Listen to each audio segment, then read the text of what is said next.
আমাদেরকে জীবনের মূল লক্ষ্যে নিয়ে যাবে, যেটা আমরা সবাই গার্জিয়ানরা যে স্বপ্নটা দেখি, যে টিচাররা স্বপ্ন দেখি, টিচাররাও কিন্তু মা বাবার মতো সমপর্যায়ে কিন্তু শিক্ষকরা খুশি হয় যে না আমার হাতে গড়া একটা স্টুডেন্ট জীবনে এত উপরে চলে গেছে, সমাজে তারা সবাই চেনে।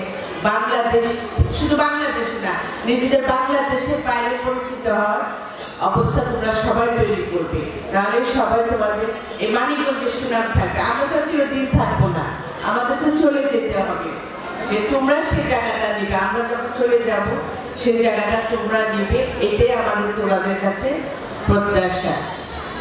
সম্মানিত উপস্থিতি এবং অভিভাবক শিক্ষিকা মাদের আমি বলবো, আপনারা দেখেছেন আমাদের এই বাংলাদেশ জাতীয়তাবাদী দল সবসময় এই মহিলাদের জন্য কিন্তু কাজ করে গিয়েছে, এটা আপনারা সবাই জানেন, এখানে ডিটেলস বলারও কিছু নেই, কারণ আমাদের দেশনেত্রী বেগম খালেদা জিয়া এই মেয়েদের জন্য কিন্তু অনেক কিছু করে গিয়েছে, উপবৃত্তি করে গিয়েছে, শিক্ষকদের জন্য উৎসব ভাতা করেছে, তারপরে মেয়েদের বিনা বেতনে পড়ারও ব্যবস্থা করে দিয়েছে। সমস্ত কিছু কিন্তু এই ধানের শীষের আমলই হয়েছে। আসলে রাষ্ট্রপতি জিয়া রহমান মেয়েদের এই যে গার্মেন্টস শিল্পটা, এই শিল্পটা না থাকলে আজকে কত মহিলারা সেখানে কাজ করছে, সেখানে কিন্তু 80% কিন্তু মহিলারা এই গার্মেন্টস শিল্পে কাজ করছে। তো প্রতিটা সেক্টরে আপনি দেখেন যে এই ধানের শীষের সময় কিন্তু আমাদের উন্নয়ন এসেছে, এবং এখন আমরা দেখছি আমাদের নেতা বাংলাদেশ জাতীয়তাবাদী দলের ভারপ্রাপ্ত চেয়ারম্যান মহোদয় জনাব তারেক রহমান এই বাংলাদেশে শিক্ষা প্রতিষ্ঠান আর কৃষকদের নিয়ে কিন্তু সবচেয়ে বেশি কাজ করছে। এবং কিছুদিন আগে শিক্ষক সমিতির প্রতিষ্ঠা বার্ষিকী উপলক্ষে কিন্তু একটা প্রোগ্রাম হয়ে গেছে, আমার মনে হয় এখানে সবাই সেই প্রোগ্রামটা দেখেছেন, শিক্ষকরা উপস্থিত ছিলেন। সেখানে ওনারও কিন্তু একটা উদ্দেশ্য, বাংলাদেশের শিক্ষাকে একটা সুন্দর পর্যায়ে নিয়ে যেতে হবে, যেটা বিগত ফ্যাসিস্ট সরকার ধ্বংস করে দিয়েছে। শিক্ষার কোনো পরিবেশই রাখে নাই, বই পুস্তকে সব মিথ্যা ইতিহাস দিয়ে ভরে রেখেছিল। এখন আমাদের সময় এসেছে আমাদের সন্তানদের সুন্দর পরিবেশ তৈরি করে দেওয়ার জন্য।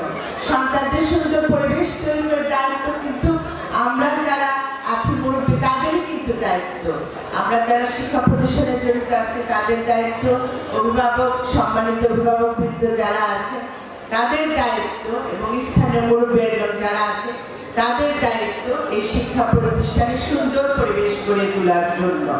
আর্থিক সহযোগিতা সেটা তো আমরা যারা জনপ্রতিনিধি আগামীতে হয়ে আসবো, সরকার যদি গঠন করতে পারে সেটা আমাদের পর্যায়ে থাকবে, কিন্তু আপনাদের এলাকা ভিত্তিক আপনাদের অনেক কাজ আছে, এবং সেই কাজের মূল ভিত্তি হল এখন গণতান্ত্রিক সরকার প্রতিষ্ঠা করতে হবে। গণতান্ত্রিক সরকার ছাড়া কিন্তু কোনো এলাকার বলেন দেশের বলেন কোথাও উন্নয়ন করা সম্ভব না। আপনারা এটা সবাই বুঝেন, কারণ আপনারা এখানে যারা আছেন সবাই বিবেকবান শিক্ষিত মানুষ, সমাজের উচ্চ পর্যায়ের মানুষ, আপনারা জানেন একটা গণতান্ত্রিক সরকার, জনগণের সরকার যদি প্রতিষ্ঠিত না হয় আমরা কিন্তু কিছুই করতে পারবো না, যেটার প্রমাণ আপনারা দেখেছেন বিগত 17 বছর এই শিক্ষা প্রতিষ্ঠানে কোনো উন্নয়ন হয় নাই, কারণ সেটা জনগণের সরকার ছিল না, সেটা ছিল দামি সরকার ছিল, যেটা ছিল ভোট চুরির সরকার ছিল, সেজন্য কোথাও কোনো উন্নয়ন হয়নি। এখন আমি যেখানে যাচ্ছি প্রত্যেকটা মানিকগঞ্জের প্রত্যেকটা ইউনিয়নে যাচ্ছি, কোথাও দেখছি না আমি কোনো উন্নয়নের ছোঁয়া আছে। আপনারা আপনাদের এই ট্যাক্সের টাকাগুলো এখন আপনাদের এলাকায় কাজে হয়নি 17 বছর, সব কিন্তু তাদের পকেট ভরেছে, এটা আপনারা সবাই বুঝতে পেরেছেন। এখন আপনাদের সুযোগ এসেছে এই দেশকে, এই জেলাকে, আপনাদের সন্তানদের সুন্দর ভবিষ্যৎ করার একটাই উপায় হলো আপনার মূল্যবান ভোট দিয়ে সঠিক যে দল জনগণের দল সেই দলকে প্রতিষ্ঠিত করতে হবে। আমরা সবাই বিশ্বাস করি, এখানে অনেক মুরব্বীরা আছেন, আমার আদম কাকা আছেন, তারা সবাই বিশ্বাস করেন, বুকে ধারণ করে যে মানিকগঞ্জের জন্য একটাই দল আছে, যার কোনো বিকল্প নেই, সেটা হলো ধানের শীষের দল। এবং আমার মানিকগঞ্জের প্রত্যেকটা মানুষের অন্তরে এই ধানের শীষ গেঁথে আছে, যেটা আমরা 17 বছর হারিয়ে ফেলেছি।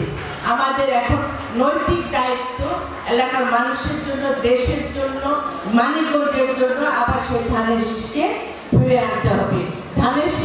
আসেনি, কিন্তু আমাদের আপনাদের যে স্বপ্নগুলো আছে সেগুলি পূরণ করা সম্ভব হবে।